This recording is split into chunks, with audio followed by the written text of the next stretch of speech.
Existe un conocimiento tan antiguo, tan profundo, tan cuidadosamente guardado durante siglos, que los hombres que intentaron compartirlo con el mundo fueron perseguidos, silenciados, y en muchos casos, eliminados. No estoy hablando de una conspiración moderna. No estoy hablando de teorías inventadas en foros de Internet. Estoy hablando de una tradición de sabiduría que se remonta a miles de años antes de que existiera cualquier universidad, cualquier institución, cualquier sistema educativo tal como lo conocemos hoy. Estoy hablando de la alquimia. Pero no la alquimia que te enseñaron en el colegio. No esa versión reducida, empobrecida y deliberadamente distorsionada que presentan los libros de historia como el hobby excéntrico de algunos locos medievales que querían convertir plomo en oro. Esa narrativa fue construida con un propósito muy claro: ridiculizar un conocimiento para que nadie se tomara la molestia de estudiarlo en profundidad. Porque cuando estudias la alquimia de verdad, cuando te adentras en sus textos originales, cuando empiezas a descifrar el lenguaje simbólico con el que fue escrita, descubres algo que cambia absolutamente todo lo que creías saber sobre ti mismo y sobre el mundo en el que vives. Descubres que la alquimia nunca trató sobre metales. Siempre trató sobre la mente humana. Siempre trató sobre ti. Y lo que estás a punto de escuchar en este audio es el resultado de años de investigación, de lectura de textos que han sido mantenidos fuera del alcance del público general, de estudio de tradiciones filosóficas que fueron perseguidas por las mismas instituciones que hoy controlan lo que aprendes, lo que piensas y lo que crees que es posible para tu vida. Lo que estás a punto de descubrir no te lo van a enseñar en ninguna escuela. No te lo van a contar en ningún noticiero. No lo vas a encontrar en ningún libro de autoayuda de los que llenan las estanterías de las librerías modernas, porque esos libros son apenas el reflejo superficial, la sombra pálida de una sabiduría mucho más antigua, mucho más poderosa, mucho más completa. Así que si estás listo, si sientes que algo dentro de ti ha estado buscando esto, si tienes esa sensación que muchas personas describen como el presentimiento de que hay algo más, algo que nadie te ha explicado todavía, algo que explica por qué algunas personas parecen transformar todo lo que tocan en éxito, en abundancia, en plenitud, mientras otras, con igual o mayor talento, con igual o mayor esfuerzo, permanecen atrapadas en los mismos patrones, en los mismos problemas, en la misma realidad. Año tras año, si esa pregunta te ha perseguido alguna vez, entonces este audio fue creado exactamente para ti. Porque la respuesta a esa pregunta tiene un nombre. Y ese nombre es alquimia mental. Imagina por un momento que tu mente es un laboratorio. No una metáfora barata, no una figura retórica vacía, sino un laboratorio real, funcional, extraordinariamente sofisticado, capaz de tomar cualquier materia prima que el universo le proporcione y transformarla en algo completamente diferente. Imagina que ese laboratorio ha estado operando durante toda tu vida, procesando experiencias, emociones, creencias, miedos, recuerdos, esperanzas, sueños, y que en función de cómo opere ese laboratorio, de los procesos que aplique, de los ingredientes que utilice, produce resultados completamente distintos en tu vida real, en tu cuenta bancaria, en tus relaciones, en tu salud, en tu nivel de paz interior. Ahora imagina que ese laboratorio nunca recibió un manual de instrucciones. Imagina que nadie te enseñó cómo operarlo correctamente. Imagina que durante décadas ha estado funcionando de manera automática, siguiendo protocolos que no elegiste conscientemente, aplicando procesos que heredaste de personas que tampoco sabían lo que estaban haciendo, produciendo resultados que no reflejan lo que realmente podrías crear si supieras cómo utilizar todo el poder que ese laboratorio contiene. Eso es exactamente lo que le ha pasado a la mayoría de los seres humanos que caminan por este planeta hoy. Y eso es exactamente lo que vamos a cambiar. Los alquimistas de la antigüedad tenían un concepto fundamental que llamaban el magnum opus, o en castellano, la gran obra. Era el proceso supremo, el objetivo último de toda práctica alquímica, la culminación de un camino de transformación que comenzaba con el material más vil, más oscuro, más pesado que existía, y que a través de una serie de procesos específicos, ordenados y profundamente simbólicos, terminaba produciendo algo de un valor incalculable. La piedra filosofal. El oro puro. La sustancia perfecta. Pero aquí está el secreto que los alquimistas guardaron durante siglos con su vida. El material más vil, más oscuro y más pesado con el que trabajaban no era el plomo del mundo físico. Era la mente humana sin transformar. Y la piedra filosofal que buscaban producir no era un objeto que pudiera guardarse en un cofre o venderse en un mercado. Era una mente completamente transformada. Una mente capaz de ver la realidad tal como es, no como el miedo, el condicionamiento y la ignorancia la distorsionan. Una mente capaz de crear con la misma naturalidad con que el sol crea luz. Una mente que ya no reacciona ante el mundo, sino que lo transforma a su paso. Y esa mente, ese nivel de poder, esa capacidad de transformación que los grandes alquimistas de la historia describieron en miles de textos que todavía existen, que todavía pueden leerse, que todavía guardan sus secretos para quien tenga la paciencia y la preparación para descifrarlos, esa capacidad no es el privilegio exclusivo de unos pocos elegidos. No es un don con el que se nace. No es el resultado de ninguna genética especial ni de ninguna circunstancia de vida particular. Es un proceso. Un proceso que tiene pasos específicos. Un proceso que tiene una lógica interna coherente y poderosa. Un proceso que ha sido aplicado, con distintos nombres y en distintas culturas, por todos los seres humanos que a lo largo de la historia han logrado transformaciones extraordinarias en sus vidas. Lo aplicó Isaac Newton, que en secreto dedicó más tiempo a sus cuadernos alquímicos que a la física que lo hizo famoso. Lo aplicó Carl Jung, que pasó décadas estudiando la alquimia medieval y llegó a la conclusión de que era el sistema más completo de psicología de transformación que la humanidad había producido jamás. Lo aplicaron los grandes filósofos del Renacimiento, los maestros sufíes de Persia, los sacerdotes herméticos de Egipto, los sabios estoicos de Roma. Y lo aplicaron también, sin saberlo, todos los hombres y mujeres de la historia moderna que construyeron imperios desde la nada, que transformaron sus vidas desde los puntos más oscuros imaginables, que convirtieron la adversidad más brutal en la plataforma de sus mayores logros.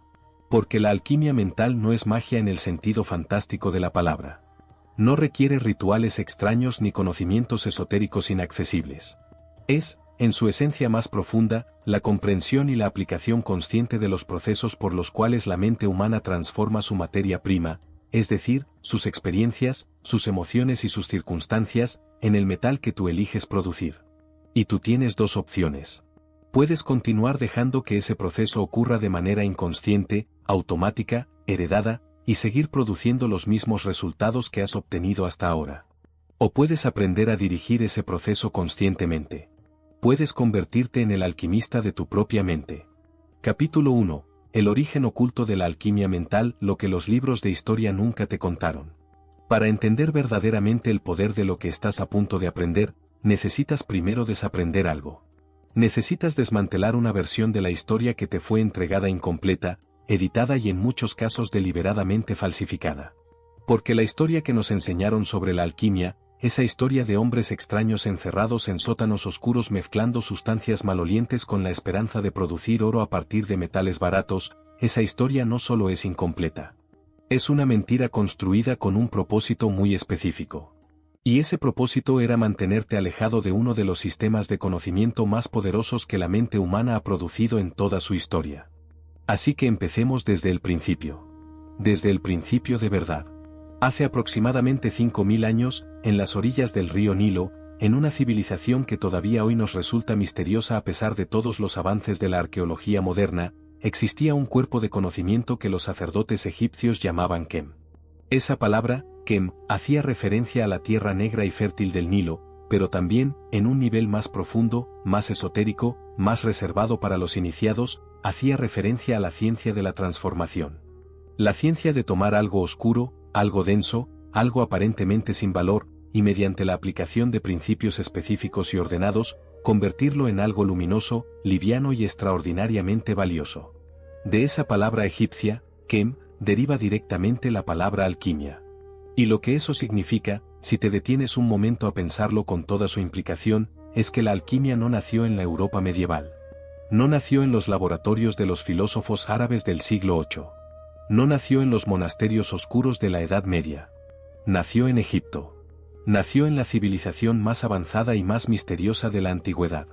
Nació en un contexto donde el conocimiento sobre la naturaleza de la mente humana, sobre la naturaleza de la realidad y sobre la relación entre los dos era incomparablemente más profundo que cualquier cosa que la ciencia moderna haya logrado articular hasta hoy.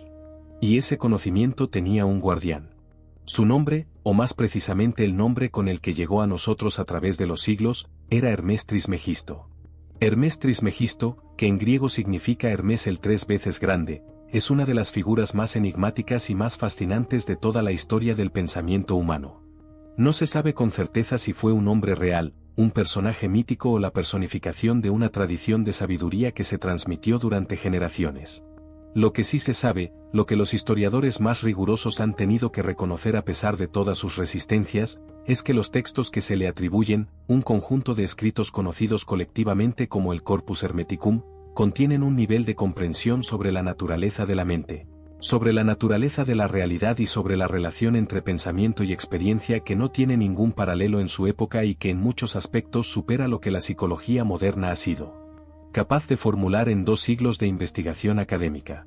El Corpus Hermeticum fue redescubierto en Europa en el año 1463, cuando un monje llamado Leonardo da Pistoia lo encontró en Macedonia y lo llevó a Florencia, donde el poderoso Cosimo de Medici ordenó que fuera traducido al latín de manera inmediata, antes incluso que las obras de Platón, porque reconoció instintivamente que lo que ese texto contenía era de una importancia que superaba todo lo demás.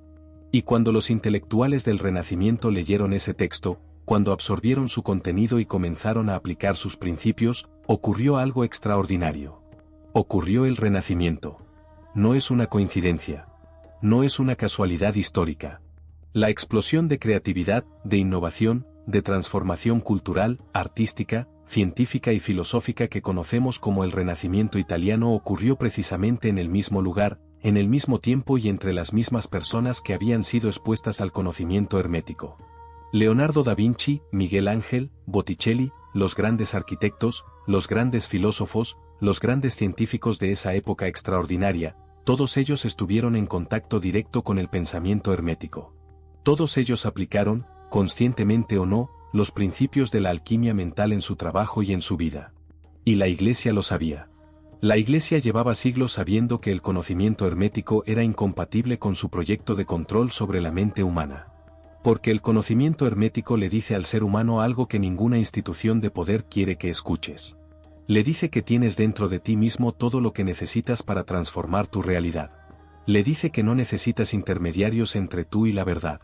Le dice que la autoridad máxima sobre tu vida no reside en ningún papa, en ningún rey, en ningún gobierno, en ningún sistema, sino en tu propia mente conscientemente desarrollada. Ese mensaje es revolucionario. Y los revolucionarios, en el mundo medieval y renacentista, terminaban en la hoguera. Giordano Bruno lo sabía bien. Bruno fue un filósofo, un matemático, un astrónomo y un alquimista mental del siglo XVI que se atrevió a enseñar públicamente ideas derivadas del pensamiento hermético. Enseñó que el universo era infinito, que existían otros mundos más allá de la Tierra, que la divinidad no residía en un edificio de piedra sino en todo lo que existe, incluyendo la mente humana. Lo persiguieron durante años por toda Europa. Finalmente lo capturaron, lo encerraron durante 8 años en las prisiones de la Inquisición, le dieron todas las oportunidades que quisieron para que se retractara, para que dijera que estaba equivocado, para que abandonara el conocimiento que había dedicado su vida a compartir. No lo hizo.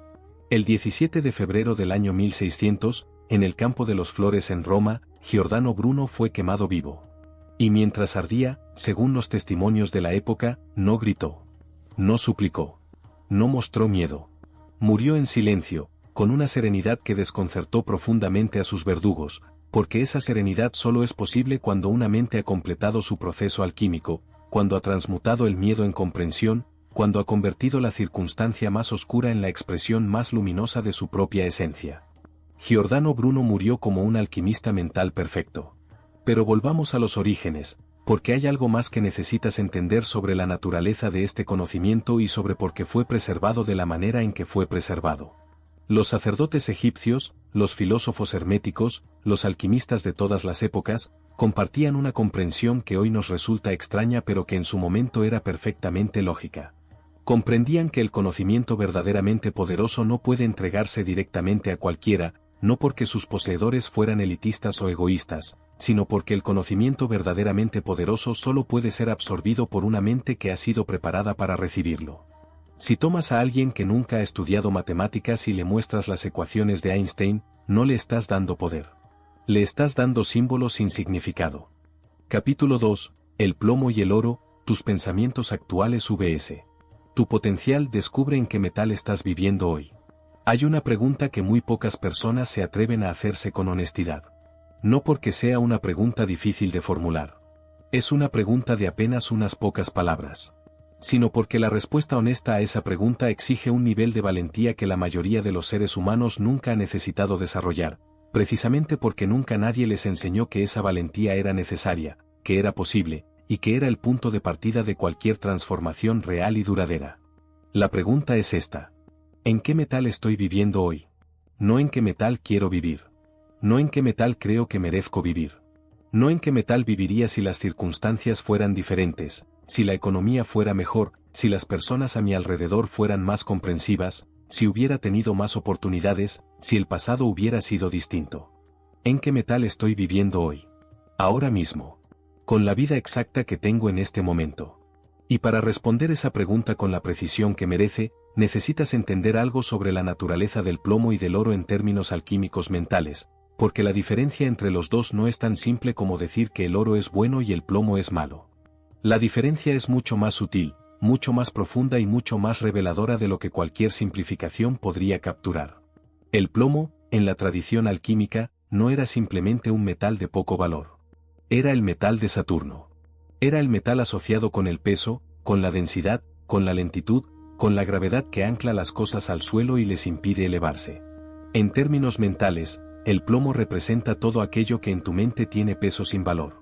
Todo aquello que te cuesta energía cargar pero que no te produce ningún resultado positivo a cambio de ese gasto energético. Los miedos que no te protegen de ningún peligro real. Las preocupaciones que no resuelven ningún problema concreto. Las creencias que no reflejan ninguna verdad verificable pero que dirigen tus decisiones con una autoridad que nunca les cuestionaste. El plomo mental es invisible. Esa es su característica más peligrosa. Puedes cargar toneladas de plomo mental durante décadas enteras sin ser consciente de su peso, porque ese peso se convirtió en tu normalidad mucho antes de que tuvieras la capacidad de cuestionarlo. Cuando algo pesa toda tu vida, dejas de sentirlo como peso y empiezas a sentirlo como realidad. Como la naturaleza de las cosas. Como lo que eres y lo que puedes ser y lo que te está permitido esperar de la vida. Y esa es exactamente la trampa. Ahora bien, para comprender de dónde viene ese plomo, para entender el mecanismo por el cual se instaló en tu mente sin que lo eligieras y sin que lo notaras, necesitas conocer uno de los descubrimientos más importantes y más perturbadores de la neurociencia y la psicología del desarrollo de las últimas décadas. Ese descubrimiento tiene que ver con los primeros 7 años de tu vida. Los primeros 7 años de la vida humana son un periodo absolutamente único en términos neurológicos.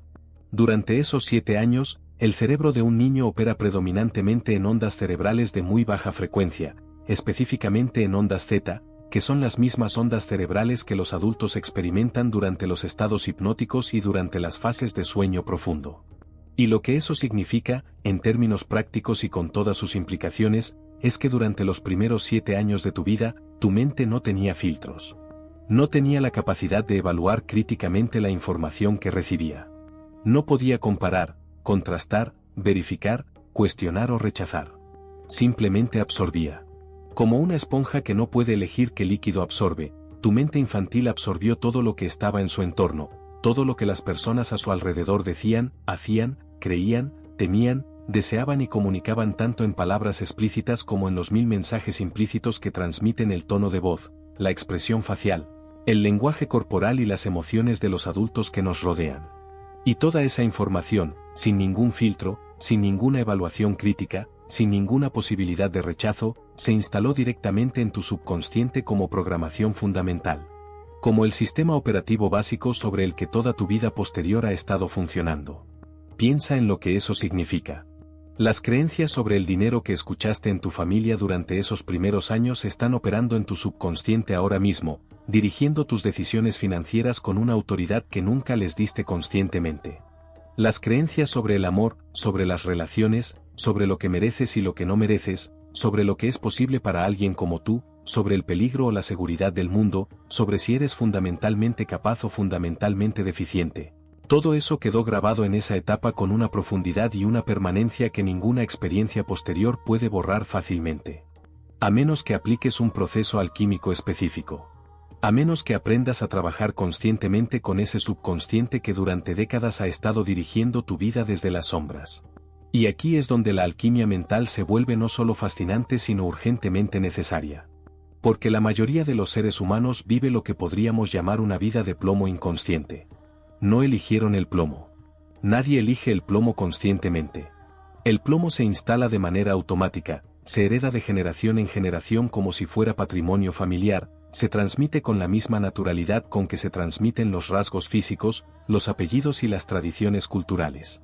Y porque se instala de manera inconsciente, porque opera desde las profundidades del subconsciente donde la conciencia ordinaria no tiene acceso directo, la persona que lo carga no lo experimenta como una limitación externa y objetiva que en algún momento podrá cambiar, sino como una verdad interna y fundamental sobre lo que es. Una de las características más reveladoras del plomo mental es precisamente esa. La persona que lo carga no dice tengo miedo de no ser suficientemente bueno. Dice no soy suficientemente bueno. No dice creo que el dinero es difícil de conseguir. Dice el dinero es difícil de conseguir. No dice me han enseñado a desconfiar de las personas. Dice las personas no son de fiar. El plomo se convierte en identidad. Y atacar la identidad de una persona es el acto más amenazante que existe, lo que explica por qué cuando alguien intenta señalar estas creencias limitantes en otra persona, incluso con la mejor intención del mundo, la respuesta más común no es gratitud sino resistencia. Defensa y a veces una hostilidad que puede resultar sorprendente para quien no entiende la mecánica de este proceso. Pero tú estás aquí. Tú estás escuchando esto. Y eso ya dice algo muy importante sobre ti. Dice que hay una parte de ti que está lista para la alquimia. Una parte que ya sabe, en algún nivel que quizás todavía no puedes articular completamente, que lo que cargas no es lo que eres. Que el plomo no es tu naturaleza. Que hay algo en ti que es oro, que siempre ha sido oro, y que todo este proceso al que hoy te estás comprometiendo es simplemente el trabajo de remover las capas de plomo que lo cubren para que pueda brillar con toda su intensidad. Ahora hablemos del oro. Porque así como el plomo tiene características muy específicas en términos mentales, el oro también las tiene. Capítulo 3. Las 4 fases del proceso alquímico mental, el mapa secreto que nadie te enseñó en la escuela. Existe una razón por la que la mayoría de las personas que intentan cambiar su vida fracasan. No fracasan por falta de deseo. No fracasan por falta de información. En la era en que vivimos, con acceso ilimitado a libros, cursos, vídeos, podcast y todo tipo de contenido sobre desarrollo personal, la información nunca ha sido el problema. La información abunda. La información sobra. La información está disponible de maneras que ninguna generación anterior de la historia humana habría podido imaginar. Y sin embargo, la mayoría de las personas sigue igual. Sigue con los mismos patrones. Sigue con las mismas limitaciones. Sigue produciendo los mismos resultados año tras año, década tras década, a pesar de toda la información que ha consumido, de todos los libros que ha leído, de todos los seminarios a los que ha asistido, de todas las resoluciones de año nuevo que ha formulado con sinceridad genuina y con la mejor intención del mundo. ¿Por qué? La respuesta, cuando la entiendes desde la perspectiva alquímica, es devastadoramente simple. Fracasan porque intentan producir oro sin pasar por el proceso completo. Intentan saltar directamente al resultado final sin atravesar las fases que hacen posible ese resultado. Intentan construir sobre una base que todavía no ha sido preparada para sostener lo que quieren construir. Y la naturaleza, que es infinitamente más sabia que cualquier deseo humano de atajos y resultados inmediatos, simplemente no lo permite. No puedes producir oro verdadero sin pasar por el plomo. No puedes alcanzar la luz sin atravesar la oscuridad. No puedes construir lo nuevo sin primero desmantelar lo viejo. Esta no es una filosofía pesimista. Es la descripción más precisa y más compasiva de cómo funciona realmente el proceso de transformación. Y los alquimistas, que observaron este proceso durante siglos con una atención y una precisión extraordinarias, lo documentaron en 4 fases que son tan aplicables a la mente humana hoy como lo eran cuando fueron formuladas por primera vez hace miles de años. Esas 4 fases son el nigredo, el albedo, el citrinitas y el rubedo. Y cada una de ellas merece ser comprendida en su profundidad, no como conceptos abstractos sino como experiencias reales, concretas, que probablemente ya has vivido en algún momento de tu vida sin saber que lo que estabas atravesando tenía un nombre, tenía un propósito y tenía un final que llevaba hacia algo extraordinario. Comencemos con la primera fase. El nigredo. El nigredo, que en latín significa literalmente ennegrecimiento, es la fase oscura del proceso alquímico. Es la fase de la descomposición, de la disolución, de la destrucción de todo aquello que necesita ser destruido para que algo nuevo pueda emerger. En los textos alquímicos originales, el nigredo era representado con imágenes que a muchos lectores modernos les resultan perturbadoras. Imágenes de cadáveres en descomposición, de dragones devorando sus propias colas, de reyes siendo disueltos en ácido, de materia que se pudre y se oscurece y pierde toda su forma reconocible. Esas imágenes no eran el producto de mentes enfermas o de imaginaciones macabras. Eran la descripción más honesta que el lenguaje simbólico podía ofrecer de algo que cualquier persona que ha atravesado una transformación real reconoce de inmediato. La fase oscura. El periodo en que todo lo que creías que era se disuelve. El periodo en que las certezas que te daban seguridad se revelan como ilusiones. El periodo en que el suelo bajo tus pies deja de sentirse sólido, en que las respuestas que tenías para las preguntas fundamentales de tu vida de repente ya no parecen ser respuestas sino simplemente las repeticiones automáticas de lo que te enseñaron a decir.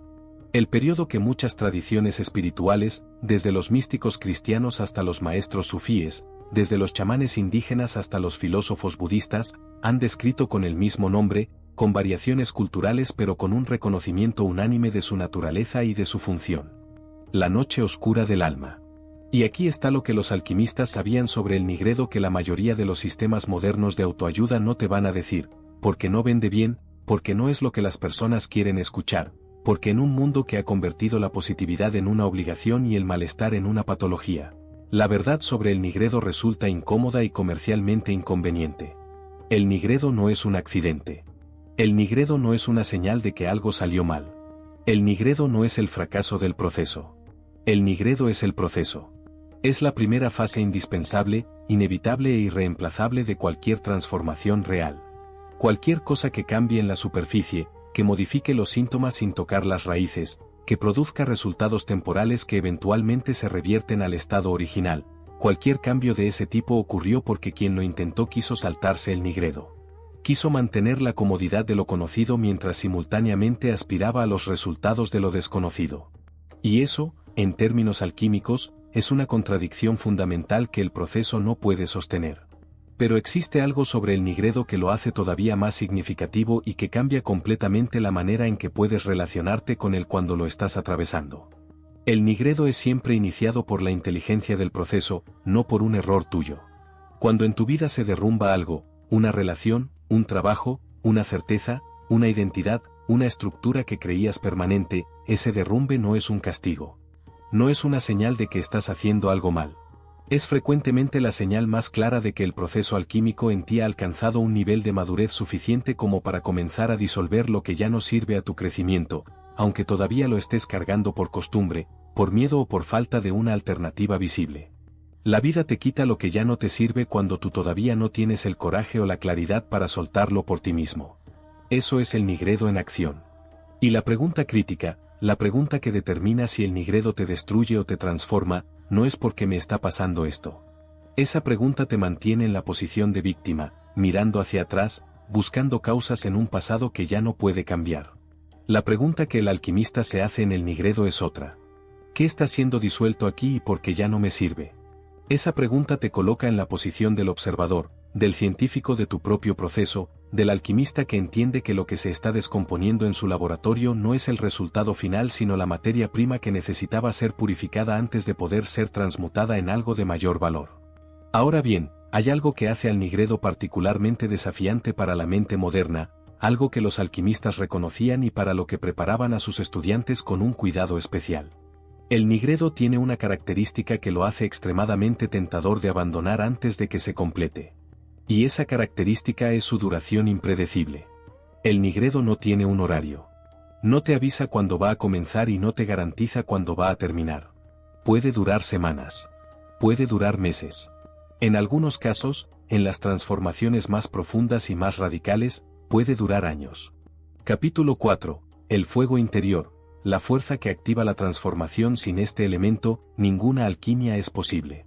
Piensa por un momento en lo que ocurre cuando un alquimista entra a su laboratorio. Tiene los instrumentos. Tiene los materiales. Tiene el conocimiento del proceso. Tiene el mapa de las 4 fases que acabamos de explorar. Tiene todo lo que en teoría necesita para comenzar la gran obra. Pero si no enciende el fuego, no ocurre absolutamente nada. El laboratorio más sofisticado del mundo, con los materiales más puros y los instrumentos más precisos, es completamente inútil sin una fuente de calor que inicie y sostenga el proceso de transformación. Sin fuego no hay reacción. Sin fuego no hay disolución. Sin fuego no hay transmutación. Sin fuego, la materia prima permanece exactamente como está, indefinidamente, esperando una energía que nunca llega para convertirse en algo diferente. Y lo mismo ocurre con la mente humana. Puedes tener todo el conocimiento del mundo. Puedes haber leído todos los libros, escuchado todos los audios, asistido a todos los seminarios. Puedes entender perfectamente las 4 fases del proceso alquímico, puedes reconocer el plomo en tu mente, puedes tener una visión clara del oro que quieres producir. Y si no tienes el fuego interior activo, si no tienes esa energía fundamental que inicia y sostiene el proceso de transformación, todo ese conocimiento permanece como información inerte en tu mente. Interesante pero inútil. Entonces la pregunta que debemos responder con toda precisión es esta. ¿Qué es exactamente el fuego interior en términos de la experiencia humana concreta y cotidiana?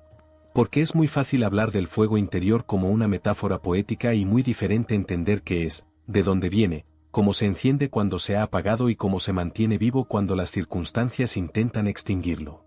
Los alquimistas distinguían entre 2 tipos de fuego que frecuentemente se confunden entre sí, y esa confusión es responsable de algunos de los errores más costosos que cometen las personas cuando intentan transformar su vida. El primer tipo de fuego lo llamaban fuego violento. Era el fuego del impulso inmediato, de la emoción intensa pero efímera, de la motivación que surge con fuerza explosiva en respuesta a un estímulo externo y que se consume con la misma rapidez con que apareció. Es el fuego que sientes el 1 de enero cuando te propones cambiar tu vida. Es el fuego que sientes cuando escuchas un discurso inspirador, cuando lees una historia de superación extraordinaria, cuando la frustración con tu situación actual alcanza un punto de ebullición que genera una energía de rebelión intensa y aparentemente irresistible. Ese fuego es real. Pero no es el fuego del alquimista. Porque el fuego del alquimista tiene una característica fundamental que lo distingue de cualquier emoción intensa pero pasajera. Es constante. El segundo tipo de fuego que los alquimistas identificaban lo llamaban fuego suave o fuego filosófico. Y era precisamente eso. Un calor constante, moderado, sostenido. No la explosión que todo lo consume en un instante y deja cenizas frías donde antes había llamas. Sino la brasa que permanece activa hora tras hora, día tras día, semana tras semana, aplicando el calor exacto que el proceso necesita para avanzar sin interrupciones. Napoleón Hill, que sin saberlo estaba describiendo principios alquímicos cuando escribió sobre el secreto del éxito, lo llamó deseo ardiente. Pero era cuidadoso al distinguir ese deseo ardiente del simple querer. Todos quieren cosas. Todos tienen deseos en el sentido superficial de la palabra. El deseo ardiente del que hablaba Hill es algo cualitativamente diferente. Es un fuego que no necesita ser constantemente reavivado por estímulos externos porque su combustible no es la emoción del momento sino algo mucho más profundo y mucho más estable. Es el propósito. El propósito es el combustible del fuego filosófico. Y aquí llegamos a algo que es absolutamente crítico entender, porque es donde la mayoría de las personas que intentan encender su fuego interior cometen el error fundamental que los condena a depender perpetuamente de fuentes de motivación externas que inevitablemente fluctúan y eventualmente desaparecen. El propósito verdadero no se elige con la mente racional. No es el resultado de un ejercicio de planificación estratégica donde te sientas con una hoja de papel y te preguntas qué es lo que quieres lograr en los próximos 5 años. No es la suma de tus ambiciones, de tus metas o de tus deseos de reconocimiento, seguridad o comodidad material. Esas cosas pueden ser valiosas y pueden ser legítimas, pero no son el propósito en el sentido alquímico de la palabra. El propósito verdadero es el que emerge del proceso del nigredo. Es lo que descubres cuando todo lo que no eres ha sido disuelto y lo que permanece es tu esencia más pura. Es la respuesta a la pregunta de qué haría con mi vida si el miedo, la opinión de los demás y la necesidad de aprobación no existieran como factores. Es la dirección hacia la que tu ser más profundo siempre ha querido moverse, frecuentemente en contra de todo lo que tu condicionamiento te decía que era posible, sensato o apropiado. Y cuando ese propósito emerge, cuando lo reconoces y te comprometes con él con toda la seriedad que merece, ocurre algo en tu interior que no tiene una explicación completamente satisfactoria en los términos de la psicología convencional, pero que cualquier persona que lo ha experimentado reconoce de inmediato. Se enciende el fuego. No el fuego violento de la emoción pasajera. El fuego filosófico del alquimista. La energía constante, tranquila en su superficie pero absolutamente inextinguible en su profundidad, que convierte cada día en una oportunidad de avanzar, cada obstáculo en un material de trabajo, cada fracaso en información valiosa sobre cómo ajustar el proceso. Ahora bien, existe algo que en la tradición alquímica era considerado el mayor enemigo del fuego interior. Algo que actúa sobre el fuego con la eficiencia del agua sobre las llamas, extinguiéndolo con una rapidez que puede resultar sorprendente para quien no entiende el mecanismo. Ese enemigo es el miedo. Pero no el miedo en general. No el miedo como emoción básica que tiene funciones legítimas de protección y que forma parte inevitable de la experiencia humana. El miedo específico que apaga el fuego alquímico es el miedo a la opinión ajena. El miedo al juicio. El miedo a destacar, a salir de la norma, a querer más de lo que el entorno considera apropiado para alguien como tú. Ese miedo es extraordinariamente efectivo como extinguidor de fuegos interiores porque opera de manera silenciosa y constante. No llega en un momento dramático y reconocible. Se infiltra en cada pequeña decisión del día. En la idea que no expresas porque no sabes cómo la van a recibir.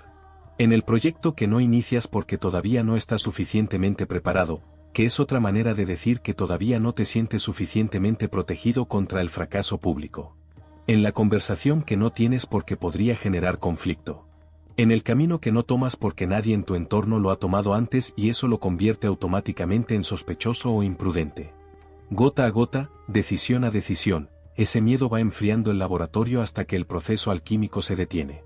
Los grandes alquimistas de la historia tenían una relación muy particular con este miedo. Capítulo 5. La piedra filosofal de la mente moderna. El secreto más buscado de la historia está dentro de ti. Durante siglos, miles de hombres dedicaron su vida entera a buscarla. Abandonaron sus familias, gastaron fortunas, sacrificaron su salud, arriesgaron su libertad y en algunos casos ofrendaron su propia vida en la persecución de lo que consideraban el objeto más valioso que podía existir en el universo conocido. Reyes y emperadores financiaron expediciones enteras.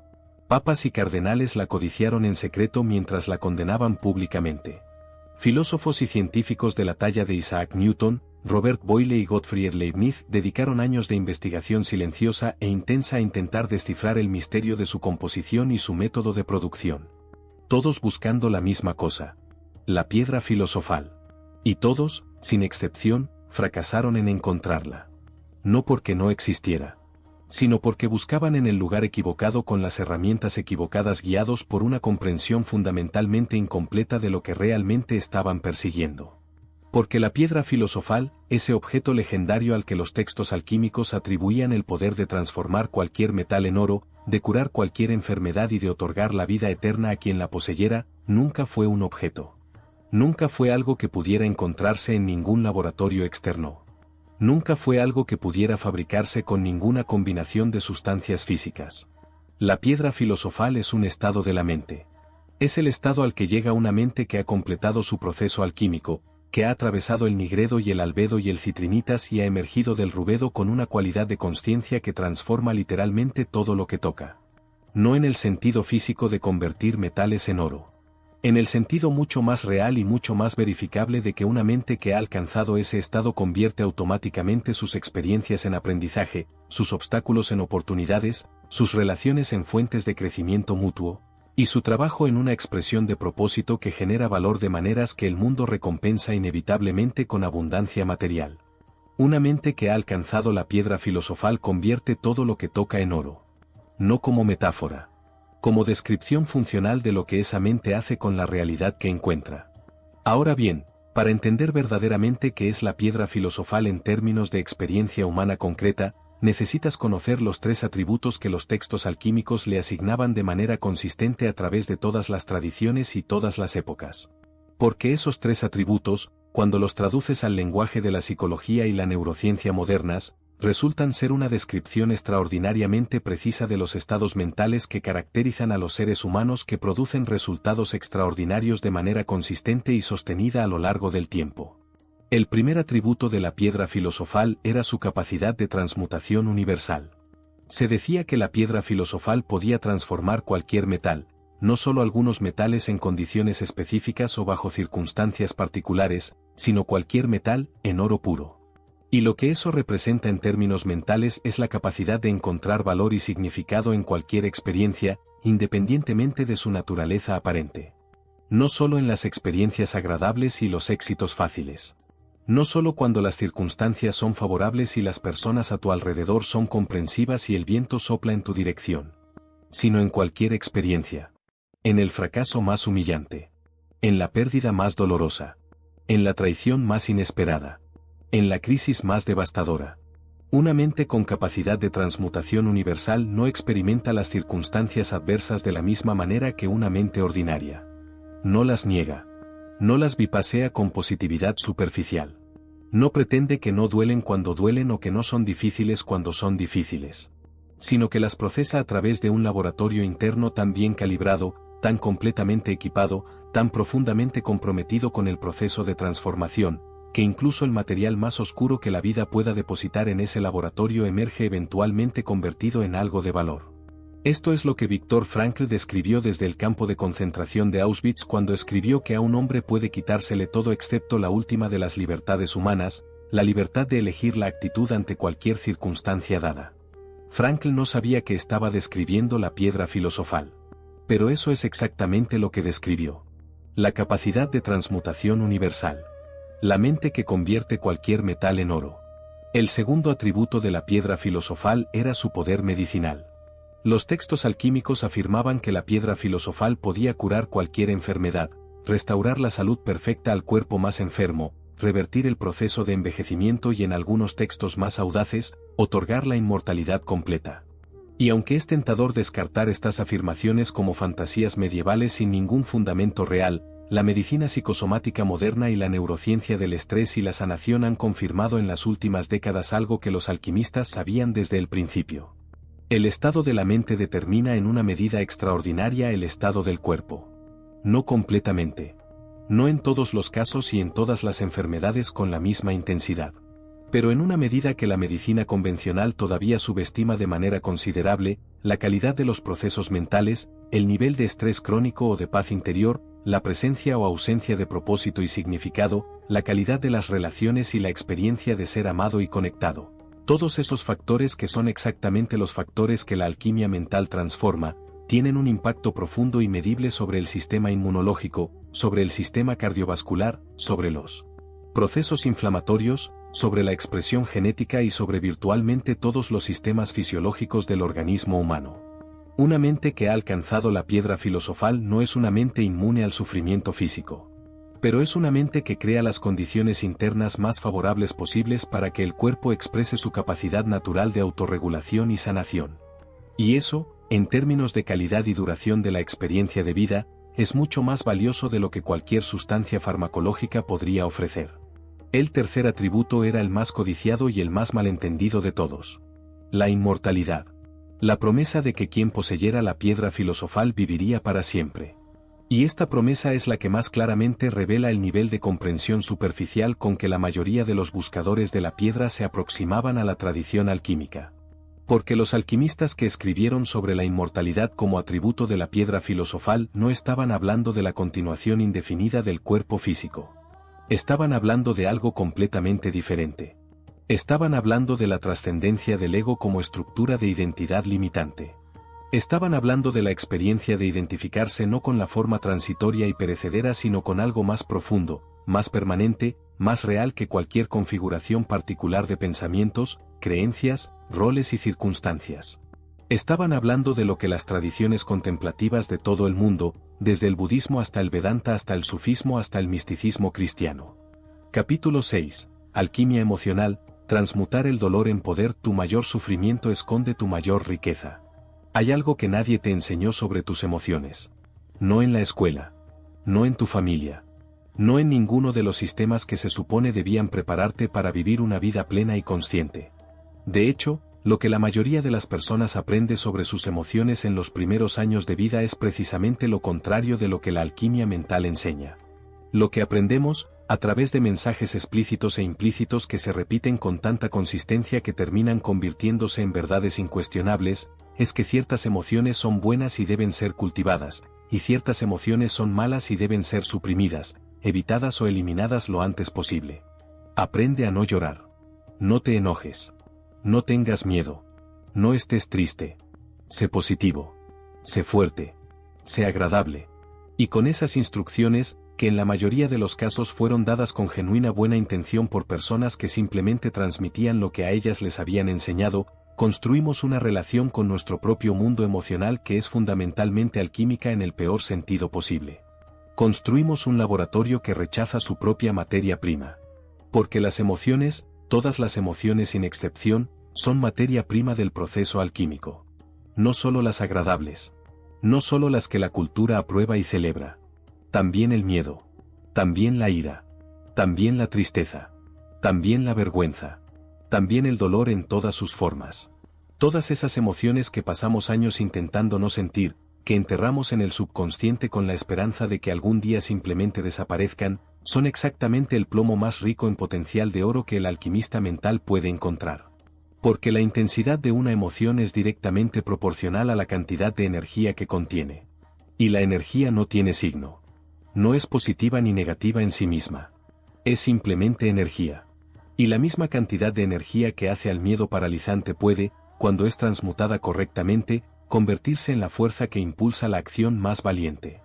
La misma energía que hace a la ira destructiva puede, cuando el proceso alquímico la trabaja, convertirse en la determinación más inquebrantable.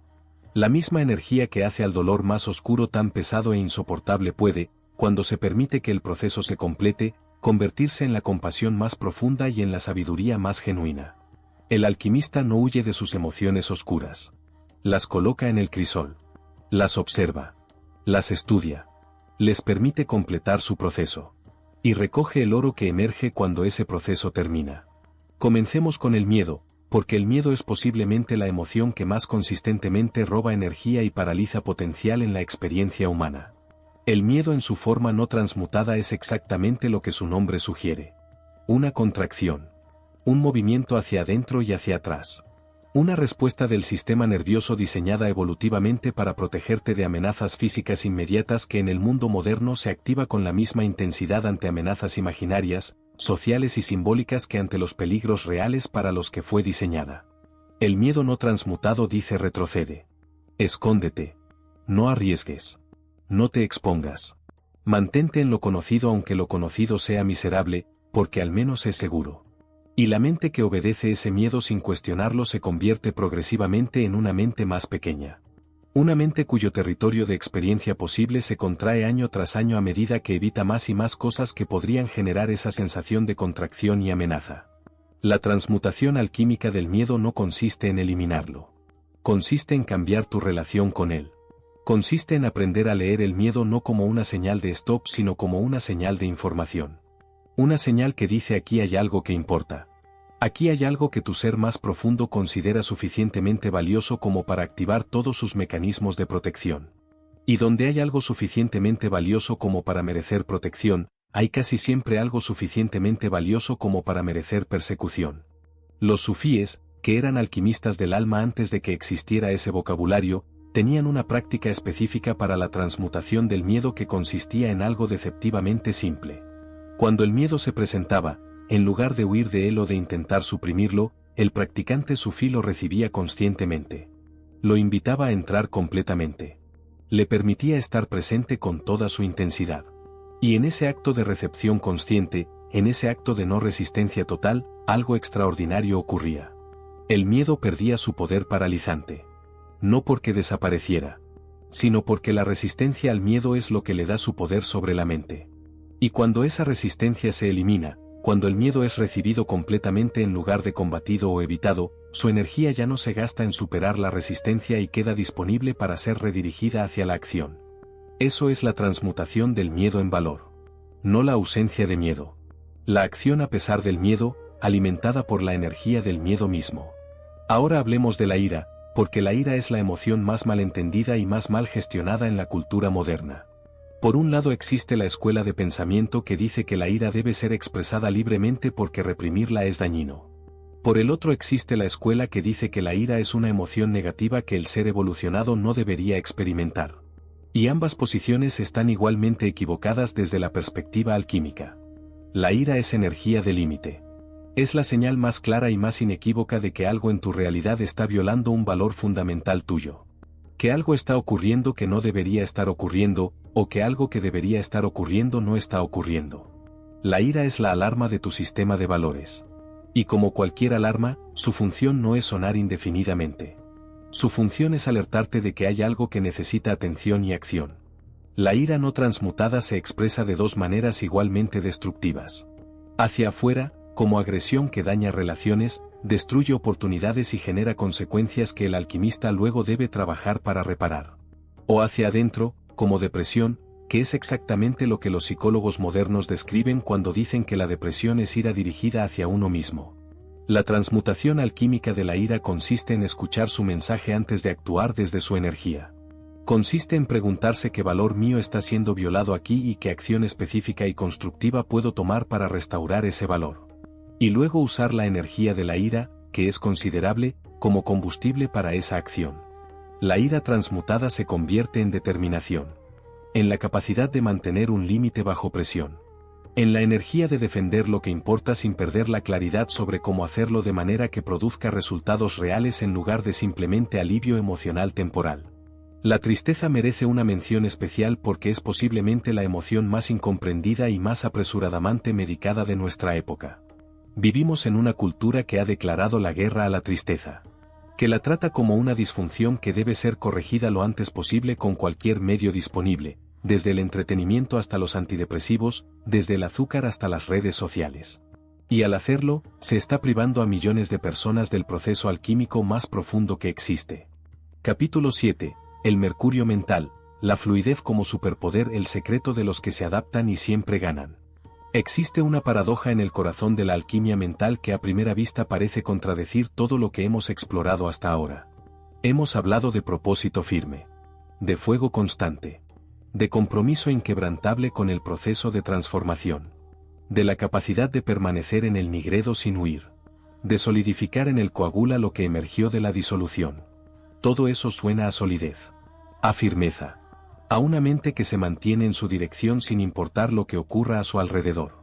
Y sin embargo los alquimistas colocaban en el centro de su sistema, como uno de los tres principios fundamentales de toda materia junto con el azufre y la sal, un elemento que es exactamente lo contrario de la solidez.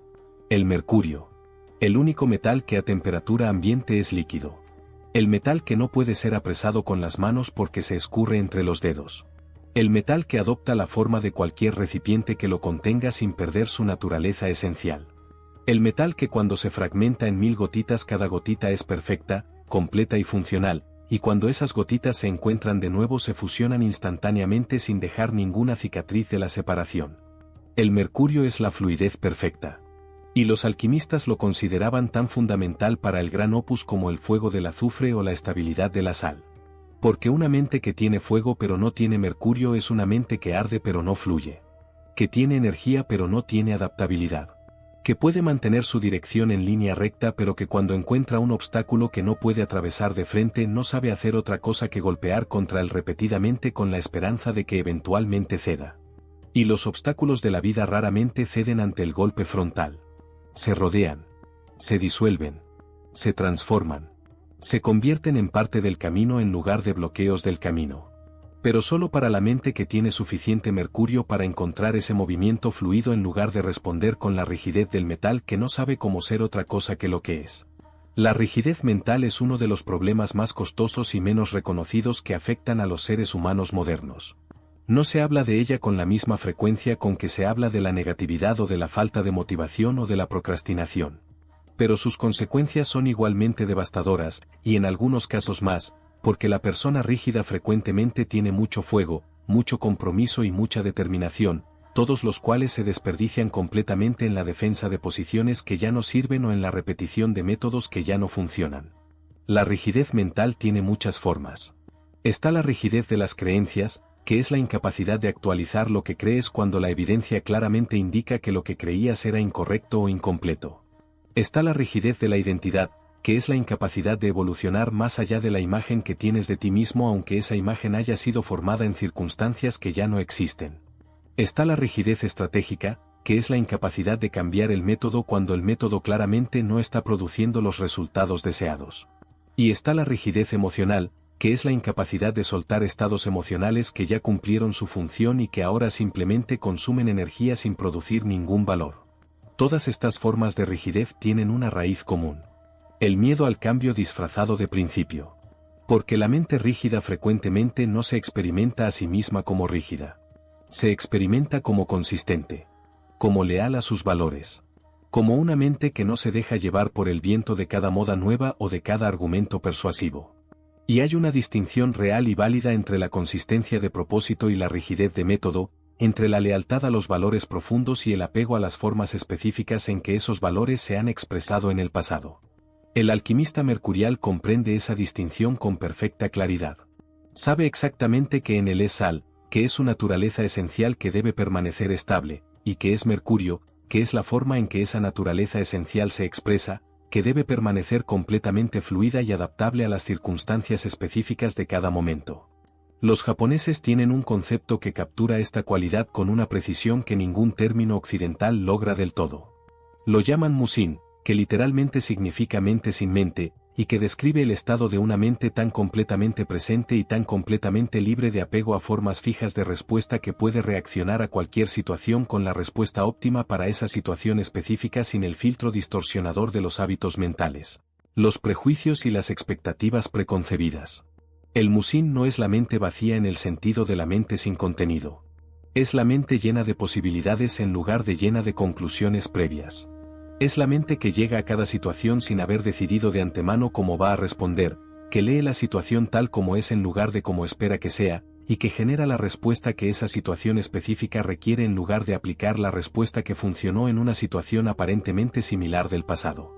Y cuando estudias las vidas de los grandes creadores de la historia humana, de Leonardo da Vinci, de Mozart, de Tesla, de Einstein, de todos los que produjeron obras que transformaron la comprensión de lo que era posible en sus respectivos campos, encuentras invariablemente esta cualidad mercurial como uno de sus rasgos más característicos. Leonardo da Vinci era pintor y escultor y arquitecto y ingeniero y anatomista y músico y botánico y geólogo. No porque fuera incapaz de especializarse, sino porque su mente mercurial encontraba conexiones entre campos que las mentes especializadas no podían ver porque estaban demasiado comprometidas con la perspectiva de un solo territorio. Las mayores innovaciones de Leonardo no ocurrieron dentro de ninguna disciplina individual.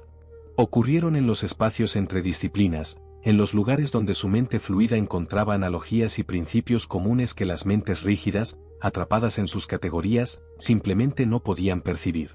Tesla fue ridiculizado repetidamente por sus contemporáneos por cambiar de dirección, por abandonar proyectos en los que había invertido años cuando su mercurio mental le indicaba que había encontrado algo más importante. Edison, que era más rígido y más persistente en el sentido convencional, producía con mayor consistencia. Pero Tesla producía con mayor profundidad. Sus ideas sobre la corriente alterna, sobre la transmisión inalámbrica de energía, sobre los principios que gobiernan el electromagnetismo, eran cualitativamente de un orden diferente a los avances incrementals que la mente más rígida y más enfocada de Edison producía. El mercurio mental no es el enemigo del fuego. Es su mejor aliado. Porque el fuego sin mercurio quema en línea recta hasta que encuentra un obstáculo que no puede superar y entonces simplemente se consume. Pero el fuego con mercurio fluye alrededor de los obstáculos, encuentra nuevos combustibles cuando el combustible original se agota, descubre caminos que la rigidez nunca habría identificado porque habría parado su búsqueda demasiado pronto al no encontrar el camino esperado. Capítulo 8. Alquimia de la riqueza, el dinero como energía transformable. Los ricos conocen este secreto desde hace siglos. Existe una conversación que casi nadie tiene con honestidad. No en las familias. No en las escuelas. No en las iglesias ni en los templos ni en ninguno de los espacios donde se supone que los seres humanos van a buscar orientación sobre cómo vivir bien. Es una conversación que la mayoría de las personas evita con una consistencia que revela exactamente cuánta carga emocional lleva asociada. Una conversación que cuando finalmente ocurre, cuando alguien se atreve a tenerla consigo mismo con la honestidad que merece, frecuentemente produce una mezcla de vergüenza, culpa, miedo y deseo que resulta tan incómoda que la persona la interrumpe antes de que llegue a revelar lo que realmente necesita revelar. Es la conversación sobre el dinero. Sobre lo que realmente crees acerca del dinero. No lo que dices que crees. No lo que crees que deberías creer. Lo que realmente, en el nivel más profundo de tu subconsciente, crees sobre el dinero, sobre las personas que lo tienen, sobre las personas que no lo tienen, sobre lo que dice de ti tenerlo o no tenerlo, sobre si mereces tenerlo, sobre lo que tendrías que hacer o dejar de ser para tenerlo, sobre si es posible tenerlo sin perder algo que valoras más. Ese conjunto de creencias, esa constelación de ideas, emociones, memorias, juicios y expectativas que forman tu relación subconsciente con el dinero, es exactamente lo que los alquimistas llamarían tu prima materia financiera. Y te garantizo que si examinas esa prima materia con honestidad, si la observas sin los filtros que normalmente usamos para no ver lo que no queremos ver sobre nosotros mismos, vas a encontrar plomo. Mucho plomo. No porque hayas fallado en algo. No porque seas una persona con problemas especiales que otros no tienen. Sino porque el plomo en la relación con el dinero es casi universal en las sociedades modernas, transmitido de generación en generación con una fidelidad que rivaliza con la transmisión genética, instalado en los primeros años de vida cuando la mente no tenía filtros para evaluar lo que recibía, y reforzado continuamente por una cultura que tiene una relación profundamente esquizofrénica con la riqueza material. La cultura moderna adora el dinero y condena a quienes lo buscan abiertamente al mismo tiempo. Celebra la riqueza en la pantalla y culpabiliza el deseo de riqueza en la vida real. Promete abundancia como derecho universal y simultáneamente transmite la creencia de que los recursos son escasos, que el éxito de uno implica el fracaso de otro, y que querer más de lo que tienes es una señal de ingratitud o de codicia o de falta de valores espirituales. Esa contradicción no es accidental. Y sus consecuencias sobre la psicología financiera de las personas son devastadoras. Porque una mente que simultáneamente desea la riqueza y cree que la riqueza es moralmente sospechosa, que quiere abundancia pero siente culpa cuando la obtiene o cuando la desea demasiado abiertamente, que aspira a la libertad financiera pero en lo profundo no se cree merecedora de ella. Esa mente tiene en su laboratorio una contradicción fundamental que hace imposible el proceso alquímico financiero. Es como intentar calentar y enfriar el mismo recipiente simultáneamente. El proceso no avanza. Los alquimistas medievales, especialmente los de la escuela hermética florentina que trabajó bajo el mecenazgo de los Medici, tenían una comprensión del dinero que era radicalmente diferente de la que predomina en la cultura moderna. Para ellos el dinero no era ni sagrado ni profano en sí mismo. No era virtud ni pecado. Era exactamente lo que decíamos al principio de este capítulo. Era energía. Energía cristalizada en una forma que la hace transferible, almacenable y aplicable a prácticamente cualquier propósito que su poseedor elija. Energía que en sí misma no tiene ninguna cualidad moral, de la misma manera que la electricidad no es buena ni mala sino simplemente una forma de energía cuya cualidad moral depende enteramente del uso que se le da. Y esa comprensión, tan simple en su formulación y tan profunda en sus implicaciones, cambia completamente la relación con el dinero de quien la integra genuinamente. Porque si el dinero es energía, entonces tu relación con el dinero es exactamente lo mismo que tu relación con la energía en general. Y tu relación con la energía en general es exactamente lo que el estado de tu laboratorio alquímico determina. Una mente de plomo, una mente contaminada con creencias de escasez, de indignidad, de sospecha moral hacia la abundancia, es una mente que bloquea el flujo de energía. Que la retiene cuando llega por miedo a perderla. Que la gasta compulsivamente cuando la tiene como una manera inconsciente de deshacerse de algo que en algún nivel profundo siente que no merece conservar. Que la repele antes de que llegue con patrones de comportamiento que sabotean sistemáticamente las oportunidades de incrementarla. Una mente de oro, una mente que tiene una relación limpia, fluida y sin contradicciones internas con la abundancia, es una mente que permite que la energía fluya con la misma naturalidad con que el agua fluye cuesta abajo. Sin resistencia. Sin culpa. Sin el constante gasto energético de tener que manejar la tensión entre el deseo y la creencia de indignidad. Y aquí está el secreto que los Medici de Florencia aplicaban con una maestría que construyó el banco más poderoso de Europa y financió el Renacimiento entero. El dinero fluye hacia donde hay valor. Siempre. Sin excepción. Con una consistencia que hace que cualquier otra ley económica parezca tentativa y provisional en comparación. No fluye hacia donde hay necesidad, aunque la necesidad sea genuina y el sufrimiento sea real. No fluye hacia donde hay mérito moral, aunque la persona sea extraordinariamente virtuosa y generosa. No fluye hacia donde hay esfuerzo, aunque el trabajo sea arduo y constante. Fluye hacia donde hay valor. Hacia donde hay algo que otras personas necesitan, desean o valoran suficientemente como para intercambiar por ello su propia energía cristalizada. Y la alquimia financiera consiste precisamente en esto. En desarrollar la capacidad de crear valor de manera consistente, escalable y sostenida. Lo cual requiere exactamente los mismos elementos que hemos estado explorando en todo este audio. Requiere el fuego del propósito para sostener el proceso cuando los resultados no son inmediatos. Requiere el mercurio de la adaptabilidad para ajustar continuamente la forma en que el valor se crea y se entrega en función de lo que el mercado, que es simplemente la suma de las necesidades y los deseos de otras personas, requiere en cada momento. Requiere la piedra filosofal de una mente suficientemente desarrollada para ver oportunidades donde otros ven problemas y para convertir los problemas de otros en las soluciones que generan valor y por tanto atraen dinero. Pero todo ese proceso externo de creación de valor, está completamente bloqueado mientras el laboratorio interno tenga las contradicciones de plomo que describimos antes. Por eso la alquimia financiera comienza siempre, sin excepción, en el interior. Comienza con el trabajo de identificar y transmutar las creencias de plomo sobre el dinero que operan en el subconsciente. Y ese trabajo, que es el sal de la alquimia financiera, requiere una honestidad que puede resultar incómoda pero que es absolutamente indispensable para que el proceso avance. Capítulo 9. Los grandes alquimistas mentales de la historia, ellos lo sabían. Tú ahora también lo sabrás. La historia oficial es un edificio construido con una arquitectura muy específica. Tiene fachadas brillantes y bien iluminadas que muestran los hechos que los constructores de esa historia decidieron que debías conocer. Y tiene habitaciones traseras, sótanos y pasadizos ocultos donde vive el conocimiento que esos mismos constructores decidieron que era mejor que no encontraras. No necesariamente por malicia deliberada en todos los casos. A veces simplemente porque el conocimiento que vive en esas habitaciones ocultas no encaja en la narrativa que hace al mundo comprensible de la manera conveniente para quienes lo gobiernan. Y en esas habitaciones ocultas de la historia oficial vive algo extraordinario.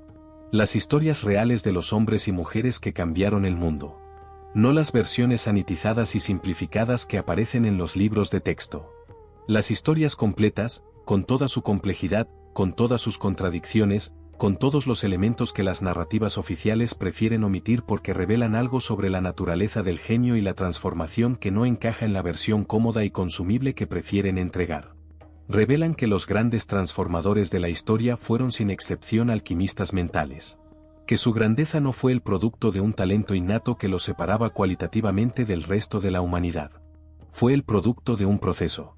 Un proceso de transformación interna que precedió y posibilitó todas sus contribuciones externas. Un proceso que en algunos casos fue consciente y deliberado y en otros fue intuitivo y no articulado, pero que en todos los casos siguió la misma arquitectura fundamental que hemos estado explorando en este audio. Comencemos con Paracelso. Philippus Aureolus Theophrastus Bombastus Bono Enem, que adoptó el nombre de Paracelso como declaración de que superaba a Celso, el médico romano considerado la máxima autoridad médica de la época, fue posiblemente el alquimista mental más radical y más incomprendido de toda la historia de la medicina occidental. Nació en 1493 en Suiza, hijo de un médico, y desde su infancia mostró una insatisfacción profunda con el conocimiento establecido que lo llevó a rechazar la educación formal de su época con una audacia que sus contemporáneos consideraban arrogancia y que la historia reconoce como la expresión de una mente mercurial de primer orden. Paracelso no aprendió medicina en las universidades. Las visitó, las escuchó, las estudió y luego las rechazó con una claridad que resulta asombrosa cuando se tiene en cuenta que estaba enfrentando a instituciones que tenían siglos de autoridad acumulada y que podían y ocasionalmente lo hicieron, arruinar o destruir la carrera de cualquiera que las desafiara. Lo que Paracelso comprendió, y que sus contemporáneos no pudieron perdonarle, era algo fundamentalmente alquímico. Comprendió que el cuerpo humano no era simplemente una máquina que se descomponía por causas mecánicas que podían corregirse con intervenciones mecánicas.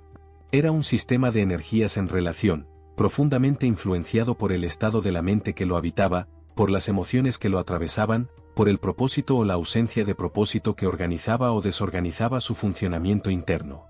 Paracelso decía que el médico que no conoce la alquimia no conoce la medicina.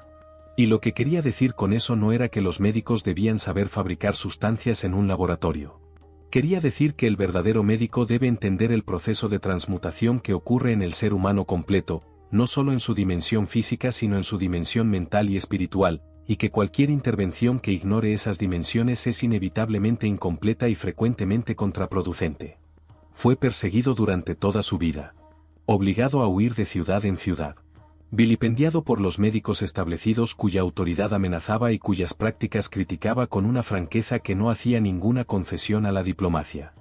Murió solo y en circunstancias que todavía son misteriosas, posiblemente asesinado por quienes tenían más que perder con la extensión de sus ideas. Pero sus ideas sobrevivieron. Y la medicina psicosomática moderna, la comprensión de la conexión mente-cuerpo que hoy es reconocida incluso por las corrientes más convencionales de la medicina occidental, es en muchos aspectos la validación tardía de lo que Paracelso intentó enseñar 5 siglos antes. Pasemos ahora a una figura que la historia oficial presenta de una manera que omite deliberadamente la dimensión más interesante y más reveladora de su vida. Isaac Newton. El mundo conoce a Newton como el padre de la física clásica. El hombre que vio caer una manzana y formuló la ley de la gravedad. El científico que escribió los Principia Mathematica, uno de los textos más influyentes en la historia de la ciencia. El fundador de la mecánica que gobernó el pensamiento científico durante 2 siglos. Lo que el mundo no conoce, o más precisamente lo que la narrativa oficial de Newton ha mantenido cuidadosamente en segundo plano, es que Newton dedicó más tiempo, más energía y más páginas escritas a la alquimia que a la física. Cuando John Maynard Keynes compró en 1936 un baúl de manuscritos inéditos de Newton y los estudió, quedó tan perturbado por lo que encontró que tardó años en formular públicamente su conclusión. Y esa conclusión fue que Newton no era el primer hombre de la era de la razón. Era el último de los magos. El último de los grandes herméticos. Un hombre que creía que era posible descifrar los secretos del universo a través del estudio de los textos alquímicos con la misma seriedad y el mismo rigor con que estudiaba las leyes del movimiento. Newton escribió más de 1 millón de palabras sobre alquimia. 1 millón de palabras que sus herederos y la Royal Society decidieron mantener ocultas durante siglos porque comprometían la imagen del padre racionalista de la ciencia moderna que la narrativa oficial necesitaba para sus propósitos. Pero lo que esos manuscritos revelan, para quien los lee sin el filtro de la narrativa oficial, es algo extraordinariamente coherente con lo que hemos estado explorando. Revelan que Newton entendía la alquimia no como una práctica primitiva que había superado al desarrollar la física, sino como una dimensión complementaria y en algunos aspectos más profunda del mismo proyecto. El proyecto de comprender los principios fundamentales que gobiernan la transformación, tanto en la naturaleza externa como en la naturaleza interna del ser humano. Newton era un alquimista mental que además era un genio de la física. No a pesar de lo primero. Frecuentemente gracias a lo primero. Porque la misma capacidad de ver más allá de lo aparente, de buscar los principios ocultos detrás de los fenómenos visibles, de mantener el fuego de la investigación encendido durante décadas ante problemas que nadie más se tomaba la molestia de plantearse, esa capacidad que produjo la ley de la gravedad y el cálculo diferencial, era la misma capacidad que el trabajo alquímico desarrolla y refina. Avancemos hasta el siglo XX y hablemos de una figura que es posiblemente el alquimista mental más poderoso y menos conocido de la modernidad. Capítulo 10. El gran despertar, tu vida después de la alquimia mental, lo que te espera al otro lado de la transformación. Llegamos al final del mapa. No al final del viaje, porque el viaje no termina nunca para el alquimista que ha comprendido que la transformación no es un destino sino una forma de existir en el mundo. Pero sí al final del mapa que comenzamos a dibujar juntos desde la primera palabra de este audio. Al punto donde el conocimiento que hemos explorado necesita convertirse en algo más que conocimiento. Donde la comprensión necesita convertirse en vida vivida. Donde el alquimista que has estado siendo en el laboratorio de tu mente mientras escuchabas esto necesita salir al mundo y demostrar con sus resultados, con sus relaciones, con su manera de habitar cada momento de su existencia, que el proceso fue real. Que la transformación ocurrió. Que el plomo se convirtió en oro. Pero antes de hablar de cómo se ve esa vida transformada, necesito decirte algo que la mayoría de los sistemas de desarrollo personal nunca te dicen. Algo que los alquimistas sabían y que es fundamental para que no cometas el error más común y más costoso que cometen las personas que han tenido acceso a un conocimiento genuinamente transformador. El error de creer que entender es lo mismo que transformar. No lo es. Nunca lo es. Puedes haber escuchado este audio completo con toda tu atención. Puedes haber reconocido en cada capítulo verdades que resuenan profundamente con algo en ti. Puedes sentir en este momento esa sensación particular que acompaña el contacto con un conocimiento que parece revelar algo que en algún nivel ya sabías pero que nunca habías podido articular con esta claridad. Y todo eso es valioso. Pero no es la transformación. Es el mapa. Y el mapa, por detallado y por preciso que sea, no es el territorio. No produce el calor del fuego. No atraviesa el nigredo en tu lugar. No disuelve el plomo de tus creencias con el solo acto de ser comprendido intelectualmente. No encamina tu mercurio mental hacia la fluidez que necesitas desarrollar. No cristaliza tu piedra filosofal con el poder de la comprensión abstracta. El mapa solo cobra vida cuando empiezas a caminar. Y caminar significa aplicar. Significa llevar cada uno de los principios que hemos explorado al territorio específico y concreto de tu vida real. No a la vida ideal que te gustaría tener. No a las circunstancias perfectas que nunca llegan. A tu vida exactamente como es hoy, con todos sus desafíos actuales, con todo el plomo que todavía no has transmutado, con toda la distancia que todavía existe entre donde estás y donde sientes que podrías estar. Ese territorio, ese terreno aparentemente imperfecto e inconveniente, es tu laboratorio. Es el único laboratorio donde la alquimia real puede ocurrir. Ahora hablemos de lo que realmente cambia cuando el proceso alquímico comienza a producir sus resultados.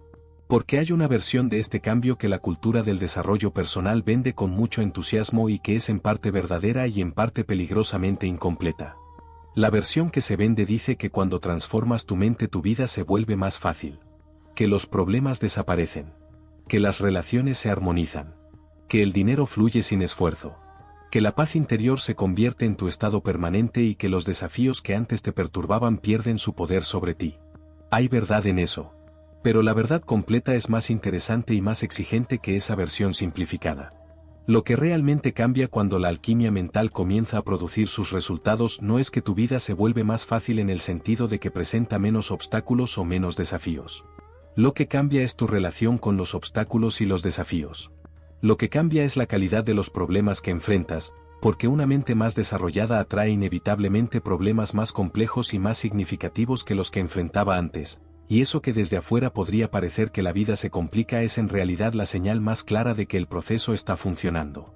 Los problemas pequeños son reemplazados por problemas grandes. Los problemas de supervivencia son reemplazados por problemas de propósito. Los problemas de cómo llego a fin de mes son reemplazados por problemas de cómo sirvo mejor, cómo creo más valor, cómo expando el impacto de lo que hago en el mundo.